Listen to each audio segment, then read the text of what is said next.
ओम गंगणपते नमः। नमस्कार, मैं आपका मित्र पंडित लोकेश कहतोड़ी आप सभी का हार्दिक स्वागत करता हूं अपने यूट्यूब चैनल पर। आज हम आपको इस वीडियो के माध्यम से चंद्र ग्रहण की जानकारी देंगे।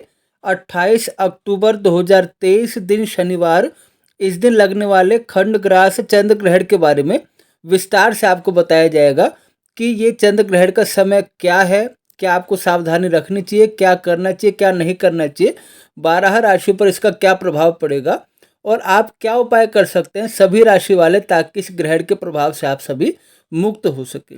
इसलिए वीडियो को अंत तक अवश्य देखिए, बहुत ही इन्फॉर्मेटिव वीडियो है आपके लिए। और आपने हमारे चैनल को सब्सक्राइब नहीं किया तो प्लीज़ सब्सक्राइब कर लीजिए।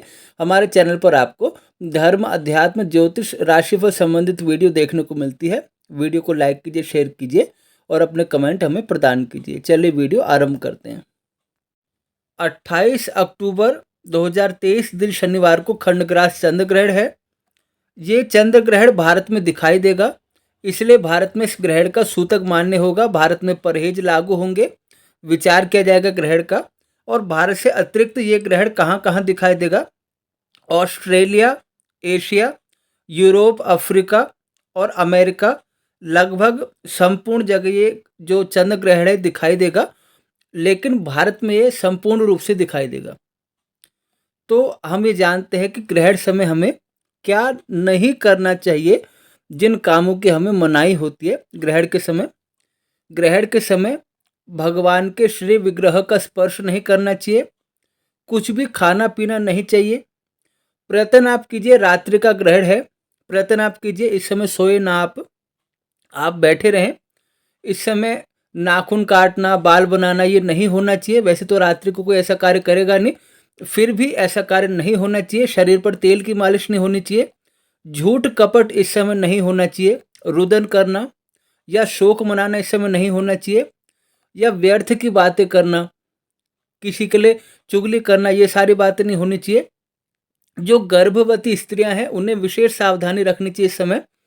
कैंची चलाना, चाकू चलाना और पापड़ सेकना और इस ग्रहण को अपनी आंखों से देखना, उनके लिए सब नहीं होना चाहिए। जो बहुत ही छोटे बालक हैं, अत्यंत वृद्ध हैं या जो रोगी हैं, उन्हें केवल इसलिए छूट दी जाती है क्योंकि वो असमर्थ होते हैं। क्योंकि रोगी उस समय रेस्ट कर रहा है, वो असमर्थ है। और बालक उन चीज़ों को उसमें समझ अभी विकसित नहीं हुई है। और जो अत्यंत वृद्ध हैं वो भी असमर्थ हो गए अपने शरीर से। लेकिन जो स्वस्थ हैं उन्हें अवश्य ही इस ग्रहण के नियमों का पालन करना चाहिए। और ग्रहण का जो सूतक समय है आगे आपको बताया जाएगा, उससे पहले ही आपको अपने खाद्य पदार्थों में तुलसी जी का पत्र अथवा कुशा आपको अवश्य रख देनी चाहिए। जिससे क्या होगा, आपकी खाद्य सामग्री खराब नहीं होगी। इस समय देखिए, ग्रहण के समय भोजन तो नहीं बनाना चाहिए और प्रयत्न करना चाहिए कि भोजन बनाकर भी आप ना रखें। लेकिन कुछ ऐसी चीज़ें होती हैं जो आपको रखनी पड़ती हैं, जैसे दूध, दही है, अचार है या कुछ ऐसी चीज़ें हैं, पानी है, तो उसमें आप तुलसी जी का पत्ता ज़रूर आप डाल के रखें ताकि वो चीज़ें आपके लिए स्वच्छ रहें। और अब ग्रहण समय आपको क्या करना चाहिए ये भी जान लेते हैं, इसके बाद हम समय पर आएंगे, फिर राशिफल की चर्चा करेंगे। ग्रहण के समय अगर आपके लिए संभव हो तो तीर्थ में आप इस समय निवास कर रहे हैं तो पवित्र नदियों के किनारे आपको अवश्य इस समय जाप करना चाहिए और डुबकी लगानी चाहिए और प्रभु का सुमिरन करना चाहिए। अथवा आप घर पर हैं तो वहाँ पर भी आप अपने गुरु मंत्र का जाप कर सकते हैं, इष्ट मंत्र का जाप कर सकते हैं, किसी मंत्र की सिद्धि कर सकते हैं, किसी स्रोत का पाठ कर सकते हैं। इस समय आप ध्यान कर सकते हैं क्योंकि इस समय भगवान के श्री विग्रह का पूजन नहीं होता या भगवान का स्पर्श नहीं होता। लेकिन आप स्वयं ही एकांत में बैठकर मंत्र जाप कर सकते हैं। और इस समय औषधि निर्माण बहुत ही शुभ होता है, विशेषतः जो ताबीज आदि बनते हैं वो बहुत शुभ होते हैं। मंत्र सिद्धि होती है, किसी को कोई गुरु मंत्र प्रदान करना है तो इन सब चीज़ों के लिए, सिद्धि प्राप्त करने के लिए समय बहुत ही श्रेयस्कारी होता है। क्योंकि चंद्र ग्रहण के समय जो आप शुभ कर्म करते हैं, अन्य समय किए हुए कर्म से उसका आपको 1,00,000 गुना अधिक फल मिलता है आपको। इसलिए ग्रहण समय आप जितना भगवान का स्मरण करेंगे, पूजन करेंगे, नाम जपेंगे, आपको कोटि गुना फल की प्राप्ति होगी। ग्रहण समाप्त होने के पश्चात वस्त्रों सहित स्नान अवश्य करना चाहिए और उसके उपरांत आपको प्रातः काल भगवान सूर्य को अर्घ्य देके भगवान का पूजन करना चाहिए। पहले मंदिर को अच्छी तरह आप साफ सफाई कर ले और भगवान को भी आप उनके जो वस्त्र हैं नए उनको वस्त्र पहनाए, गंगा जल का छिड़काव करे, भली भांति सफाई करके फिर आपको वहाँ पे पूजन अवश्य करना चाहिए। आइए अब ग्रहण का समय जानते हैं। देखिए इंग्लिश कैलेंडर के हिसाब से तो रात 12 बजे के बाद नया दिन आरंभ हो जाता है, लेकिन हमारे धर्मशास्त्र के अनुसार, हमारे पंचांग के अनुसार सुबह 4 बजे तक भी वही दिन माना जाता है। उसके बाद जब ब्रह्म मुहूर्त होता है वो तब अगला दिन माना जाता है। इसलिए 28 अक्टूबर 2023 जिस दिन शनिवार है उस दिन रात्रि को 12 बजे के पश्चात आप 29 अक्टूबर की सुबह भी मान सकते हैं आप एएम अगर देखते हैं उसको, नहीं तो 28 अक्टूबर की अर्धरात्रि आप मानिए। तो 28 अक्टूबर 2023 शनिवार उसकी अर्धरात्रि रात को 1:05 से ग्रहण का स्पर्श आरंभ है। आप नोट डाउन कीजिए, रात को 1:05 से ग्रहण का स्पर्श आरंभ है और रात्रि 1:44 पे ग्रहण का मध्य है, मिड टाइम है। 1:44 पे ग्रहण का मध्य अवधि है और 2:24 पर ग्रहण समाप्त है। उस समय मोक्ष है, यानी ग्रहण पूर्ण हो जाएगा। तो रात्रि 1:05 पे ग्रहण आरंभ हुआ, स्पर्श हुआ। 1:44 पे ग्रहण का मध्य हुआ, मध्यावधि, और 2:24 पे ग्रहण समाप्त हुआ, ग्रहण का मोक्ष हुआ। और ग्रहण की जो छाया आप बोलते हैं वो कब से लगेगी, तो 28 अक्टूबर 2023 को शाम को 4:05 से ग्रहण की छाया लग जाएगी। यानी आपको जो तुलसी जी का दल डालना है या कुशा आदि डालना है वो 4:05 से पहले ही आपको डाल देना है, शाम को 4:05 से पहले। तो आशा करता हूँ आपने टाइम नोट कर लिया होगा और संपूर्ण भारत में ग्रहण दिखाई देगा। इसका सूतक मान्य होगा, परहेज मान्य होंगे और इसका विचार किया जाएगा। और अब हम जानते हैं कि 12 राशियों पर ग्रहण का क्या प्रभाव पड़ेगा।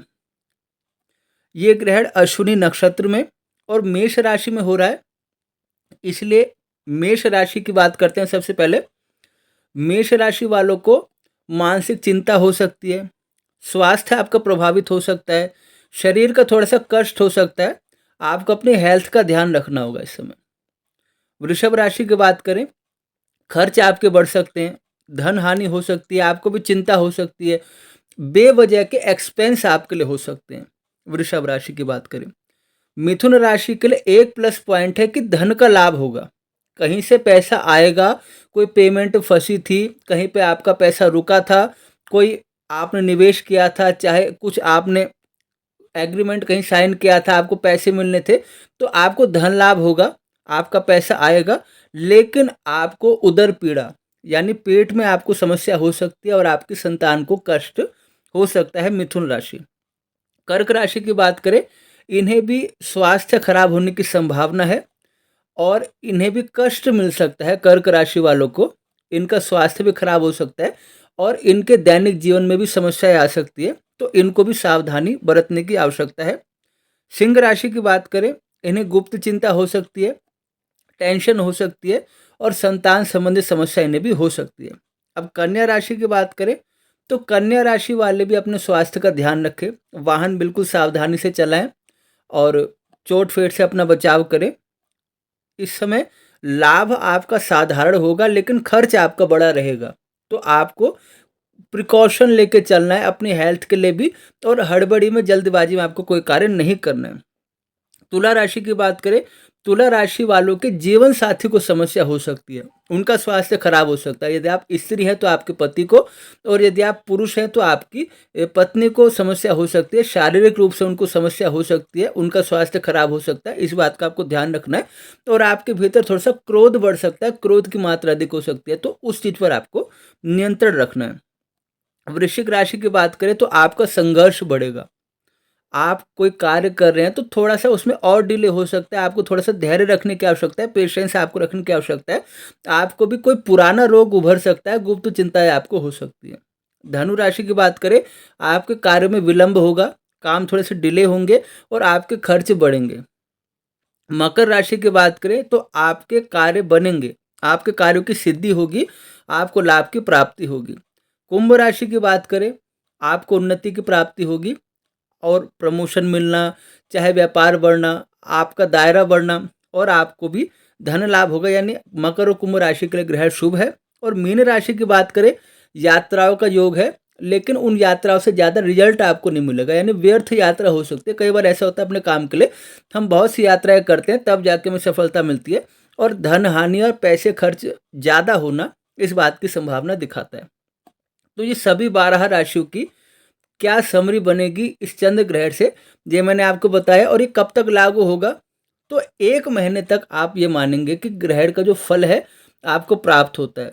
यानी 28 अक्टूबर 2023 को चंद्र ग्रहण लगा है, तो आप ये मान सकते हैं कि नवंबर का महीना भी आप मान कर चले कि ग्रहण के राशिफल के प्रभाव में रहेगा।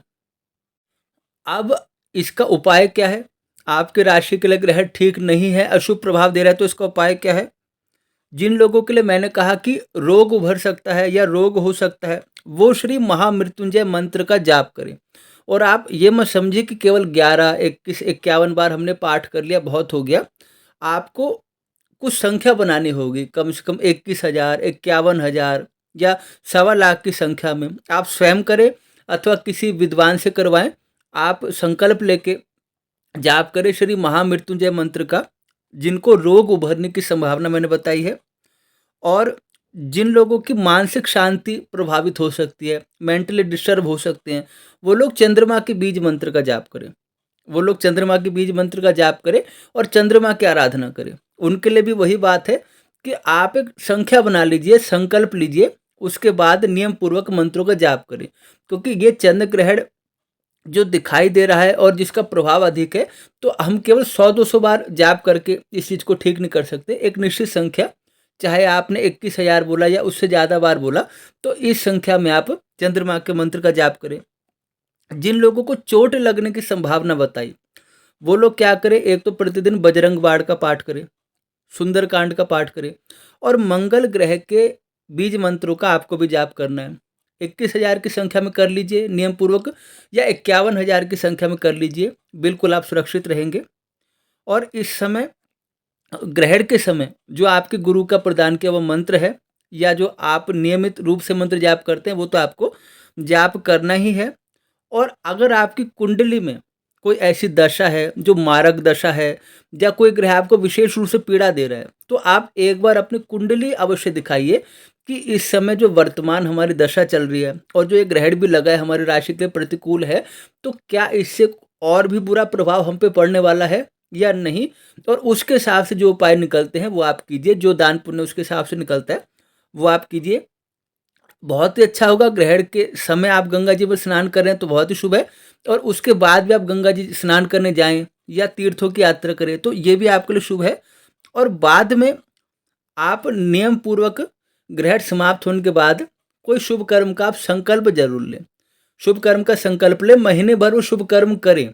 जैसे चंद्रमा के, मंगल के बीज मंत्र का जाप आपको बताया, शिव जी की पूजा आपको बताई। कोई शुभ कर्म का आप संकल्प लें, चाहे दान के विषय में हो, या स्वाध्याय हो, या यज्ञ हो, व्रत हो, कोई भी शुभ फल आप संकल्प लीजिए कि मैं ये कार्य करूंगा। उस समय नहीं, ग्रहण जब लगा उसके बाद आप महीने भर में कभी भी ले सकते हैं शुभ तिथि देखकर, तो उससे भी आपकी पीड़ा और आपका कष्ट दूर हो जाएगा।